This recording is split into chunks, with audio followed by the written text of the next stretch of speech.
Hi, I'm Dr. Sarah at Revive Chiropractic Centers of Hamburg, and today we are talking about the InBody Test.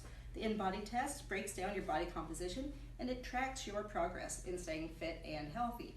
So what do you need to do to get ready for your InBody Test? Well, really not too much, but if you want to get the best results, make sure that you do hydrate very well the day before, because the test will be looking for how well hydrated is your body. Make sure that you do remove all your jewelry, any socks, your shoes, as we're getting ready to do the test.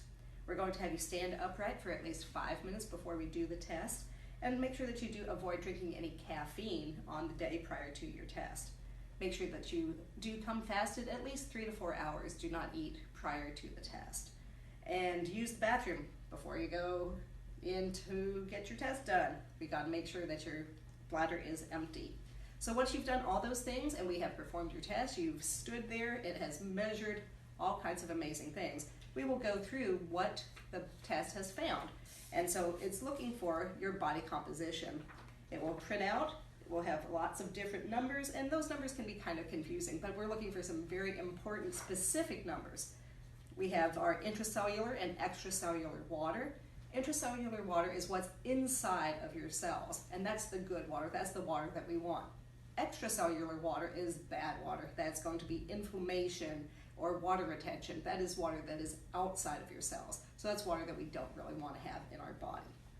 And then we look at our dry lean mass. That's going to be the muscles and our bones and how much that weighs. And then we'll have our body fat mass. And all of those added together, the total body water, the lean body mass will add together, and that will be your total weight. And then we will do an analysis of how much each of those values are and where they are at and how much it's building up to your weight. The biggest thing that we're looking at is going to be your muscle mass versus your fat mass. If we have a lower amount of muscle compared to the fat, we'll have a C-shaped curve. If we have a greater amount of muscle compared to the fat, we'll have a D-shaped curve.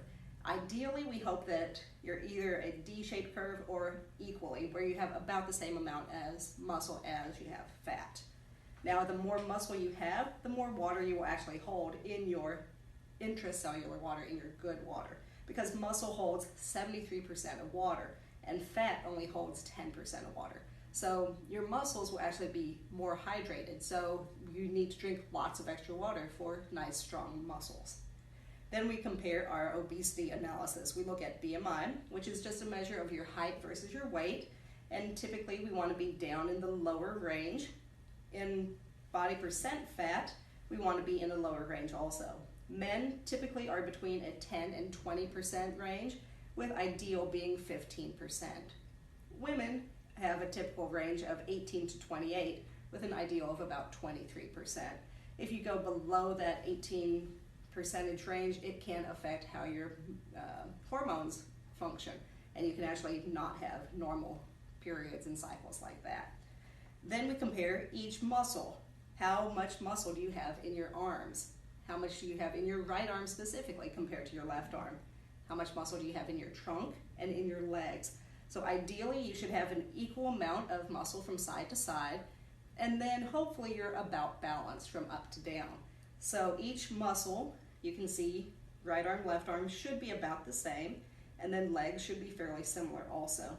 And then, again, we want to be fairly balanced. Now, as a female, this patient does not have as much upper body strength as lower body strength, so we would recommend focusing on some upper body strengthening exercises. We also have a running track. So each time that we do the test, it will store it, and then it will compare what kind of progress you have made. So this is a great tracking tool. So if you're focusing on losing weight, we also want to make sure that you're building muscle at the same time, along with losing the fat. So this is a great tracking tool. It helps to make sure that we're right on track, doing exactly what needs to be done. Because if you just lose weight and you're losing muscle, then that's not the kind of weight you want to lose. You want to lose the fat and build more muscle. So you might actually gain weight because you're building more muscle. But that's a quick review on the InBody test. If you want to have one of these done, make sure that you do call and we'll get you scheduled to have this test. It's a part of all of our new patient intake. So I'd love to get you checked out. If Give us a call. If you have any questions, you can post them at the very bottom of the link. Again, I'm Dr. Sarah at Revive Chiropractic Centers of Hamburg. This was our InBody Test. Thanks.